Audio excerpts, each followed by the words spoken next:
Everyone, welcome back to my channel. तर आज आहे आमचा कॅलिफोर्नियाचा डे 3 आणि 1-2 दिवस झाले ॲक्च्युली व्लॉगच नाही केला. माझी तब्येत अजिबात बरी नव्हती. अजूनही माझ्या आवाजावरनं कळत असेल की माझी तब्येत बरी नाही आहे. मला ताप आलेला होता, सर्दी खोकला, तर त्यामुळे मी अजिबात व्लॉग नाही केला. जेवढे व्हिडिओ काढू शकली तेवढेच काढले. आणि ट्रॅव्हलिंगमध्ये पण खूप वेळ गेला आमचा. टॅम्पापासनं सॅन फ्रान्सिस्को येईपर्यंत आम्हाला ऑलमोस्ट लाईक 12पेक्षा जास्त तास लागले. तर त्यामुळे तिथे थोडीशी आमची वाट लागली.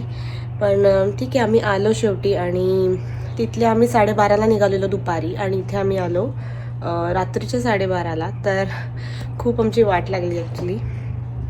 आणि मग त्यानंतर 1-2 दिवस आम्ही सॅन फ्रान्सिस्को बघितलं, तसं तुम्हाला व्हिडिओत कळेलच. आणि यानंतर काल आम्ही बिग sur बघितलं. आणि आता आम्ही चाललेलो आहे योसेमिटी नॅशनल पार्कला. यार हॉटेलमध्ये असं फुल आलेलं आहे यार, सुंदर आहे, कमळासारखंच आहे एकदम. हे सुकलं आहे आणि हे न्यू आहे. तुम्हाला सांगत होती की मी योसेमिटी नॅशनल पार्कला निघाली. त्याचं आम्ही आधीच रिझर्वेशन केलेलं, तर 3 दिवस आम्ही तिथे राहणार आहे. आणि आता आम्ही मॉन्टरेमध्ये कॅलिफोर्नियाच्या एका छोट्याशा सिटीमध्ये, जिथून आम्ही बिग sur पार्क कव्हर केलेलं, तर तिथेच आम्ही थांबलो त्याच्या आसपास. आणि आता मॉन्टरेवरनं आम्ही निघालेलो आहे योसेमिटी नॅशनल पार्कला. 4 आवर्सची ड्राईव्ह आहे. Let's go. तर 4 आवर्सची लॉंग ड्राईव्ह असल्यामुळे आम्हाला प्रत्येक 1-1 तासामध्ये वेगवेगळी सिनरी दिसत होती. आमचा असा प्लॅन होता की अंधार पडायच्या आत तरी आम्हाला योसेमिटी नॅशनल पार्कच्या हॉटेलमध्ये चेक इन करायचंय. त्यामुळेच आम्ही मध्ये कमीत कमी स्टॉप घेण्याचा प्रयत्न करत होतो. नंतर आम्ही लंच ब्रेक घेतला आणि मध्ये एक छोटासा कॉफी ब्रेक घेतलेला. रोड ट्रिप करता करता मध्येच आम्हाला एक घोस्ट टाउन दिसली. तर त्याचं नाव होतं बोडी घोस्ट टाउन. पण आम्हाला तिथे जायला एवढा वेळ नव्हता, कारण की आमच्या रस्त्यापासून ती आतमध्ये साधारण अर्धा-पाऊण तासाची ड्राईव्ह होती आणि येण्यासाठी परत तेवढाच वेळ लागला असता.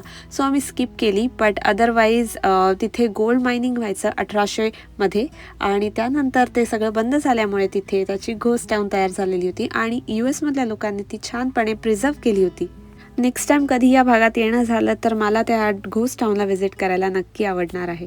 सो तुम्ही या ठिकाणी येत असणार तर बोडी घोस्ट टाउन नावाने सर्च करा आणि नक्की त्या ठिकाणी व्हिजिट करा. एनिवेज, आता आम्ही थोड्याच वेळानंतर पोचणार आहोत योसेमिटी नॅशनल पार्कला. आणि या रस्त्यामध्ये आम्हाला बरेचदा रेंजचा प्रॉब्लेम आलेला. सो इथे येत असाल तर ऑफलाईन मॅप डाउनलोड करायला विसरू नका. तर योसेमिटी नॅशनल पार्कला जायला 5 एंट्रन्सेस आहेत. तर आम्ही जाणार आहोत वेस्ट एंट्रन्स पासनं, जे एल पोर्टलच्या जवळ आहे, और त्याला आर्च रॉक एंट्रन्स असं पण म्हणतात. तर आम्ही आर्च रॉक एंट्रन्स पासनं जवळ असं Yosemite Cedar Lodge hotel select केलेलं. जर तुम्ही या साईडनी येत असाल तर हे हॉटेल खूप बेस्ट आहे. आम्ही आलेलो आहे योसेमिटी नॅशनल पार्कच्या हॉटेलमध्ये आणि याचं नाव आहे सिडार लॉज. आणि योसेमिटी नॅशनल पार्क इथनं फक्त लाईक त्याचा जो फर्स्ट व्ह्यू पॉईंट आहे तो फक्त अर्ध्या तासावर आहे. सो असाच विचार करून आम्ही इथे घेतलेलं हॉटेल की आम्हाला इझी पडेल आतल्यात फिरायला. आणि यस, आता आम्ही पोचलो आहे 3.5 तासाच्या ड्राईव्ह नंतर. 3.5 तास ड्राईव्ह आणि 1 तास खायला, असं आम्हाला टोटल 4.5 तास लागले इथे पोचायला. आणि फायनली आम्ही पोचलो आहे आता इथे. यश चेक इन करतोय हॉटेलमध्ये आणि इथे आम्ही 3 दिवस थांबणार आहे तुम्हाला सांगितलं. आणि रिशान इथल्या हॉटेलच्या साईडच्या छोट्याशा एरियामध्ये असे सुविनियर्स ठेवले तर ते घेतोय. तर मला फ्रीज मॅग्नेट पण घ्यायचं आहे. लेट्स सी काय काय मिळतं इथे. आणि आत्ता वाजलेले आहेत दुपारचे 3. तर यानंतर आम्ही थोडासा आराम करणार आहे आणि मग त्यानंतर आम्ही आमच्या एक्सप्लोरेशनला म्हणजे एक्सप्लोर करायला निघणार आहे. सिडार की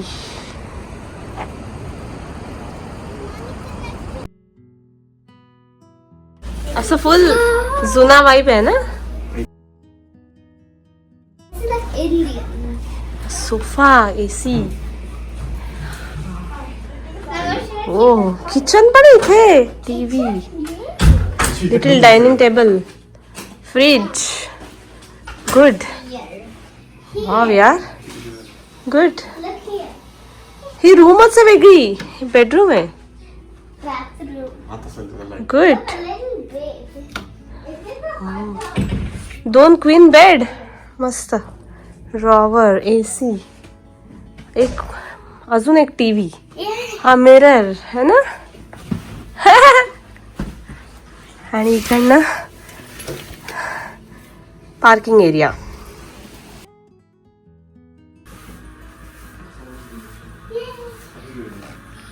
वॉशरूम.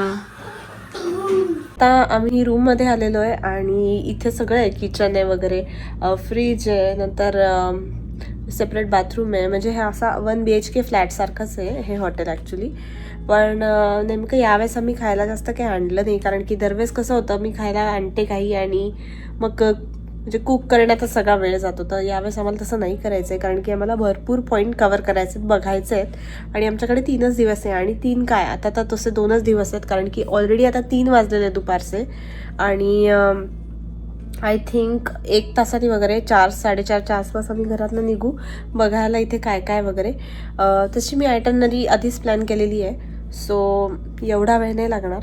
तर आणि मी असं ऐकलं आहे की 1 ते 1.5 तासाच्या अंतरावरच आहे इथून सगळे स्पॉट्स. म्हणजे पहिला स्पॉट तर मी पाहिला 30-35 मिनिट्सवरच आहे. तर हे सिडार लॉज जे आहे ना, ते एकदम परफेक्ट लोकेशनवर आहे, योसेमिटी गेटच्या एकदम जवळ आहे.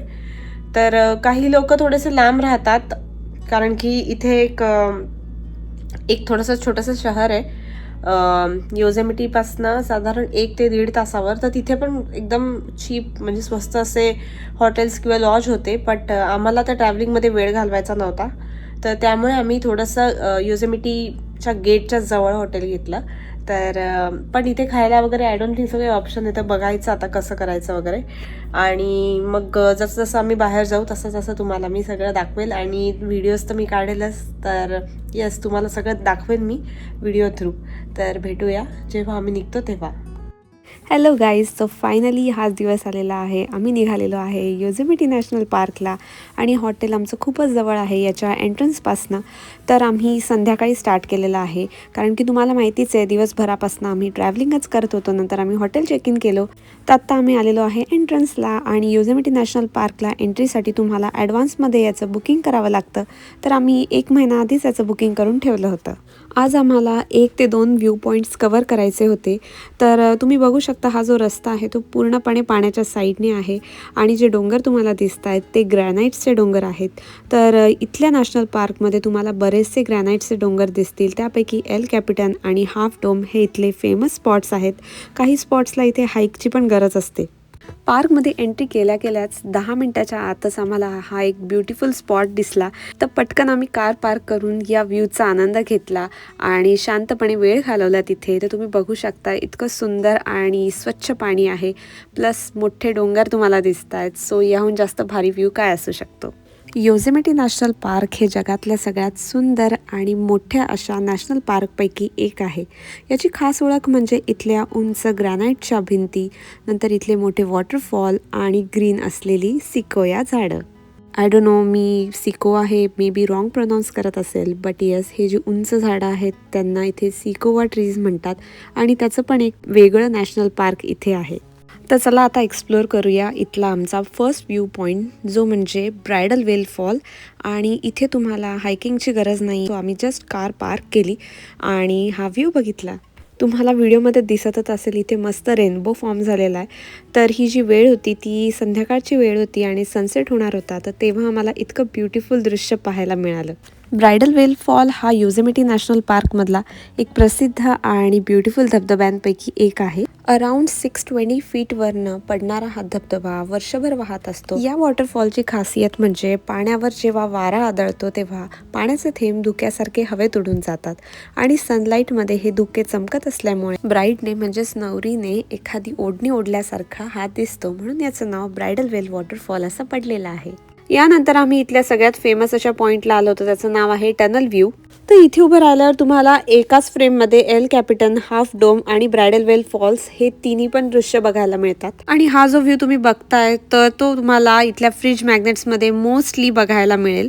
सो हा फार फेमस असा पॉईंट आहे. तर इथे तुम्हाला पार्किंग पण इझिली मिळून जातं, इझिली रिचेबल पॉईंट तुम्ही म्हणू शकता. या दिवशी आम्ही फक्त एवढंच कव्हर केलं होतं. यानंतरचा आहे हा नेक्स्ट डे.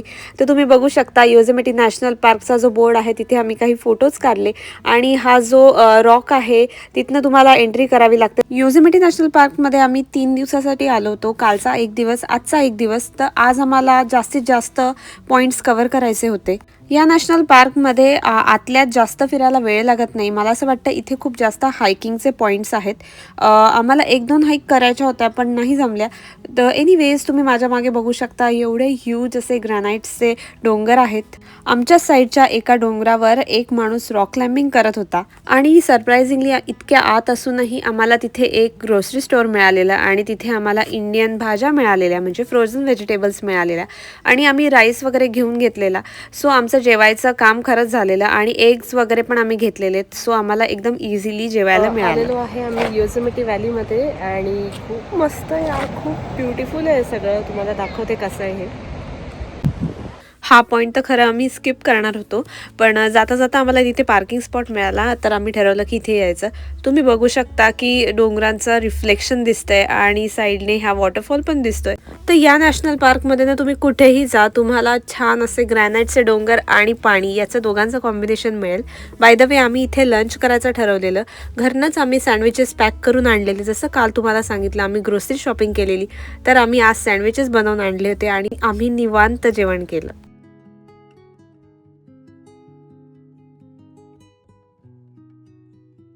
हे नॅशनल पार्क इतकं सुंदर आहे की वेगवेगळ्या ऋतूंमध्ये हे वेगवेगळं दिसतं आणि तितकंच सुंदर दिसतं.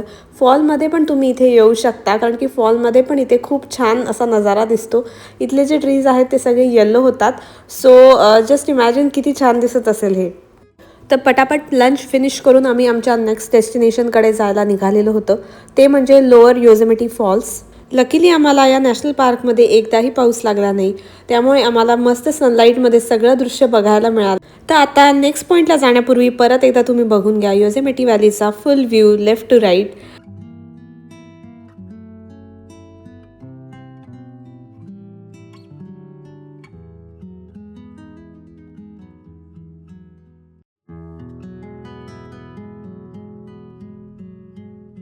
यानंतर आम्ही निघालो होतो लोअर योसेमिटी फॉल्सला जायला. तर आम्ही कार पार्क केली आणि वॉक करत होतो. तर ही हाईक टोटल येऊन जाऊन 1 मैलची आहे आणि खूप शॉर्ट डिस्टन्स असल्यामुळे इथे खूप लोक दिसत आहेत तुम्हाला. आणि हा जो पाथ आहे तो स्ट्रोलर आणि व्हीलचेअर पण ॲक्सेसिबल आहे. सो एकदम इझी आहे आणि इथून तुम्हाला लोअर फॉल्स आणि अप्पर योसेमिटी फॉल्स या दोघांचाही स्पेक्टॅक्युलर व्ह्यू बघायला मिळतो. तर तुम्ही माझ्या मागे बघू शकता अगदी फॉल्सच्या खालपर्यंत लोक गेलेली आहेत, पण आम्ही तिथपर्यंत नाही गेलो. तर आम्हाला इथूनच हा व्ह्यू जास्त भारी दिसत होता. जेव्हा आम्ही या नॅशनल पार्कची ट्रिप प्लॅन करत होतो तेव्हा आम्ही मोस्टली असे स्पॉट्स सिलेक्ट केलेले ज्याला हाईक लागत नाही आणि 1-2 हाईकचे स्पॉट्स होते, बट अनफॉर्च्युनेटली आम्ही तिथे नाही जाऊ शकलो. तर या नॅशनल पार्कला बरेचसे लोक खास हाईकसाठी येतात. हाफ डोम नावाची इथे एक हाईक आहे, तर ती इथली फार फेमस अशी हाईक आहे. तिथे एक्सपिरियन्स हायकर्सच जाऊ शकतात आणि याला ॲडव्हान्स बुकिंग लागते. तर येस, आम्ही हा बाहेरनं बघितलं. हाईक तर तिथे आम्हाला करता येणार नव्हती आणि आता आम्ही निघालेलो आहे आमच्या नेक्स्ट डेस्टिनेशनला जायला. त्याचं नाव आहे कुक्स मेडो ट्रेल हेड. तर येस, तुम्ही इथे रस्त्यावर गाडी पार्क करू शकता आणि हार्डली 2 ते 3 मिनिटात तुम्ही त्या बोर्ड वॉकवर पोचाल. तर तुम्ही बघू शकता माझ्या मागे इतका स्टनिंग व्ह्यू आहे. तर जसंही तुम्ही बोर्ड वॉकवर जाल तर तुमच्या मागे मोठे ग्रॅनाइट्सचे माउंटन्स इतके अमेझिंग दिसतात. तर तुम्हाला तिथे वॉक करायला खूप भारी वाटतं आणि बोर्ड वॉकवरनं चालत असताना तुम्हाला अशी जाणीव होते की या माउंटन्स पुढे तुम्ही इतके छोटेसे आहात. तर yes, it's very amazing to see this. या मेडोला सोडून इथे अजूनही काही मेडोज आहेत जिथे बरेचसे बोर्डवॉक तुम्हाला दिसतील आणि ऑफकोर्स जर तुम्हाला हाईक करायची असेल तर हाईक करता करता पण तुम्हाला असे व्ह्यूज बघायला मिळू शकतात. पण आम्हाला हाईक करायची नव्हती, त्यामुळे आम्ही हा पॉईंट चूज केलेला. इथे समर असल्यामुळे इथली जी झाडं आहेत ती अगदी छान ग्रीन होती आणि साईडला जे गवत होतं ते पण एकदम लश ग्रीन कलरचं दिसत होतं. तसंच इथे काही छोटे छोटे फुलं पण आलेले दिसत होते, त्यामुळे हा व्ह्यू अजूनच छान दिसत होता. या नॅशनल पार्कमध्ये फॉल ट्रीज बरोबरच पाईन ट्रीजसुद्धा आहेत. तर पाईन ट्रीज हे एव्हरग्रीन असतात. या झाडांची पानं पडत नाही, त्यामुळे बर्फामध्ये हे ट्रीज पूर्णपणे बर्फाने भरलेले असतात. त्यामुळे हा व्ह्यू खूप छान सुंदर दिसतो. तर आम्ही वॉक करत करत या बोर्ड वॉकच्या एंडपर्यंत गेलो. हार्डली 10 ते 15 मिनिटाचा हा वॉक होता आणि यानंतर आम्ही एक क्विक कॉफी ब्रेक घेतला आणि आमचा आजचा दिवस इथेच संपवला. उद्याचा दिवस आमचा इथला लास्ट डे असणार आहे. सो आम्ही ठरवलं की ग्रॅनाइटचे माउंटन आता आम्ही 2 दिवसापासून बघतच आहोत, तर काहीतरी वेगळी जागा आता इथली एक्सप्लोअर करूया. तर बघूयात आम्ही कुठे जातोय. Good morning. तर हा आहे नेक्स्ट डे आमचा योसेमिटी नॅशनल पार्कमधला आणि ऑफिशियली हा आमचा लास्ट डे आहे इथे फिरण्याचा. तर आम्ही विचार केला की रोज रोज आम्ही ग्रॅनाइटचे डोंगर बघतोय, तर आज आम्ही काहीतरी वेगळं करतो. तर आज आम्ही बघणार आहे इथले जायंट सुखोया ट्रीज. तर चला जाऊया. विमानत आलेलो आहे मॅरिपोसा ग्रोव्ह ग्रिझली जायंट ट्री बघायला आणि खूप मोठं ट्री आहे, तुम्हाला दाखवेल मी. तर इथे आता शटल मिळते, शटलचा वेट करतोय आम्ही आणि मग ती सोडेल आम्हाला ट्रेल हेडला. Let's go. तर ही शटल पूर्णपणे फ्री आहे आणि दर 10 ते 15 मिनिटाला ही शटल इथे आहे. आणि जर इथे शटल अवेलेबल नसेल तर तुम्हाला वॉक करत ट्रेल हेडपर्यंत यावं लागेल. तर जेव्हा आम्ही ही ट्रिप प्लॅन केलेली तेव्हा आमचा इथे येण्याचा प्लॅन नव्हता, पण योसेमिटीच्या हॉटेलमध्ये आम्हाला एक बुक मिळाली आणि त्या बुकमध्ये या ट्रीजबद्दल खूप लिहिलेलं होतं. तर आम्ही असं ठरवलं की आज आम्ही काहीतरी वेगळं करतो, तर त्यामुळे आम्ही इथे आलो. तर इथे मेन आम्हाला 2 ट्रीज बघायचे आहेत, ते म्हणजे ग्रिझली जायंट आणि दुसरं आहे कॅलिफोर्निया टनल ट्री. तर हे दोन्ही ट्री बघायला तुम्हाला हाईक करावी लागते. साधारणतः 2 मैलचा लूप आहे आणि तुम्ही माझ्या समोरच बघू शकता केवढं उंच आणि ह्यूज असं ट्री पडलेलं आहे. म्हणजे मी इतक्या वेळची चालते आणि ही ट्री संपतच नाही. असं म्हणतात मॅरिपोसा ग्रोवचे जे ट्रीज आहेत ते 3000 पेक्षाही जास्त वर्ष जुनी आहेत आणि तुम्ही बघू शकता ह्याचं जे मूळ आहे ते केवढं मोठं आहे. माणसं याच्या समोर उभी राहत आहेत, ती अगदी छोटीशी दिसत आहेत आणि हे केवळ स्टार्टिंगचं ट्री आहे. इथून आतमध्ये अजून बरीचशी ट्रीज लागणार आहेत जी खूप जास्त मोठी आहेत. तुम्ही आता बघू शकता अजून एक ट्री जे की खूप जास्त उंच आहे. मॅरिपोसा ग्रोव्ह ही अशी एक जागा आहे जिथे तुम्हाला 300 पेक्षाही जास्त जायंट सिकोआ ट्रीज पाहायला मिळतात. ही झाडं साधी नाही आहेत, तर ती हजारो वर्ष जगतात आणि ही आपल्या प्राचीन संस्कृतीपेक्षाही जुनी झाडं आहेत. तुम्हाला माहिती आहे का, सिकोया वृक्ष हे खूप खास आहेत कारण हे वृक्ष आगीला अजिबात घाबरत नाही. उलटं हलक्या जंगलातल्या आगीमुळे त्यांची बियाणं फुटतात. जगात सगळ्यात जाडखोड असलेले वृक्ष हीच प्रजाती बनवते आणि हे वृक्ष पृथ्वीवरील सगळ्यात मोठ्या लाईव्ह थिंग्सपैकी एक आहेत. एवढी सगळी माहिती कळल्यानंतर आम्हाला असं वाटलं की आपण इथपर्यंत आलोय तर मॅरिपोसा ग्रोव्हला भेट तर दिलीच पाहिजे. आता मी आली आहे मॅरिपोसा ग्रोव्हमधल्या सगळ्यात फेमस अशा झाडासमोर. त्याचं नाव आहे ग्रिझली जायंट. तुम्ही बघू शकता हे केवढं जायंट आहे. याची हाईट जवळजवळ 210 फूट आहे आणि या खोडाची जाडी 25 फुटापेक्षा पण अधिक आहे. हे झाड एवढं मोठं आहे की त्याच्या फांदीचंच वजन साधारण एका हत्तीच्या वजना इतके मानले जाते. या भव्य झाडाच्या पायथ्याशी उभं राहिल्यानंतर मनात एक वेगळाच भाव निर्माण होतो. हजारो वर्षांचा निसर्ग, शांतता आणि भव्यता एकाच वेळी अनुभवाला येते. आजपर्यंत जग एवढं बदललं, पण झाड आजही तिथेच उभं आहे आणि अजूनही आणखीन काही वर्षे हे झाड इथेच उभं राहील. ग्रिझली जायंट आणि यासारखे अनेक ट्रीज हे फक्त झाडच नाहीत, ते निसर्गाची हजारो वर्षे जपलेली एक कलाकृती आहे. अशी अद्भुत ठिकाणे पाहून निसर्गाची महानता आपल्याला जाणवते. इथलं हे ग्रिझली जायंट फेमस ट्री पाहिल्यानंतर आम्ही थोडंच पुढे अजून चालत गेलो आणि यानंतर आम्हाला बघायला मिळालं इथलं दुसरं महत्त्वाचं ट्री म्हणजे कॅलिफोर्निया टनल ट्री. हे टनल ट्री मॅरिपोसा ग्रोव्हमधलं एक 80 फुटापेक्षा जास्त जायंट सिकोया ट्री आहे. याच्या खोडाशी एक टनल बनवलेला आहे ज्यातनं आजही पर्यटक चालत जाऊ शकतात. हा टनल 1895 मध्ये इथे बनवला गेलेला होता. तर आम्ही फक्त इथपर्यंतच ट्रेल केली. याच्याहून पुढे पण काही ट्रेल्स आहेत, जसं की बॅचलर आणि 3 ग्रेसेस. तर हा पॉईंट पण खूप फेमस आहे आणि बॅचलर नावाचं हे एक मोठं झाड आहे आणि त्याच्याजवळ या 3 झाडांचा ग्रुप आहे म्हणजे 3 ग्रेसेस आहेत. तर जर तुम्हाला टाईम असेल तर तुम्ही ही पण हाईक करू शकतात. परत येता येता आम्हाला एक साप दिसला. तुम्ही बघू शकता हा ब्लॅक आणि व्हाईट साप. आय डोंट नो हा पॉयझनस आहे का नाही, बट आपण थोडंसं लांब राहिलेलंच बरं. यानंतर आम्ही जाणार होतो इथल्या अजून एका फेमस पॉईंटला, ते म्हणजे ग्लेशियर पॉईंट. हा पॉईंट मे ते ऑक्टोबर या काळामध्ये ओपन असतो आणि हिवाळ्यामध्ये म्हणजे नोव्हेंबर ते मे मध्ये हा रस्ता पूर्णपणे क्लोज असतो कारण इथे खूप स्नोफॉल होतो. योसेमिटी नॅशनल पार्कमधला वन ऑफ द बेस्ट पॉईंटपैकी हा एक पॉईंट आहे. याचं कारण म्हणजे इथून Half Dome, Yosemite Valley, Yosemite Falls, Vernal and Nevada Falls तसेच सेंटिनेंटल डोम आणि टॅफ्ट पॉईंट याचा व्ह्यू दिसतो. योसेमिटीमधला हाफ डोम जो तुम्ही माझ्या साईडला बघू शकता हा फार फेमस पॉईंट आहे. जर तुम्हाला इथे हाईक करणं जमत नसेल ॲटलिस्ट तुम्ही याबरोबर फोटो तर काढू शकता आणि जर तुम्हाला छान फोटो घ्यायचा असेल तर ग्लेशियर पॉईंट हा एक हाफ डोम पाहण्याचा सगळ्यात जवळचा आणि एकदम बेस्ट पॉईंट आहे. खास करून सनराईज आणि सनसेटच्या वेळेस इथे खूप छान फोटो येतो.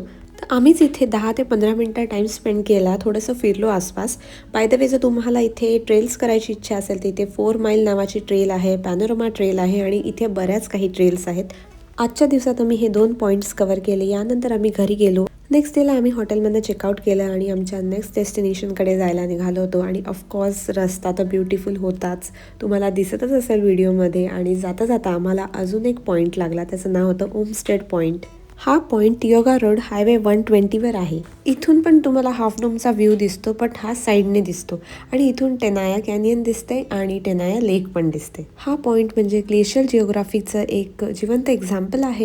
उंच माउंटनवरनं म्हणजेच हाय सियरावरनं पाणी आणि दगड वाहत आलेलं, त्यामुळे इथे असे हे मार्क्स पडलेले आहेत. आणि आता परत एकदा हाफ डोमचा व्ह्यू बघा. हा जो हाफ डोम तुम्ही बघताय तो पूर्णपणे ग्रॅनाइटचा आहे. आमच्या लिस्टमध्ये हा पॉईंट नव्हता, बट जाता जाता आम्हाला हा पॉईंट मिळाला आणि खरंच खूप ब्युटिफुल पॉईंट आहे.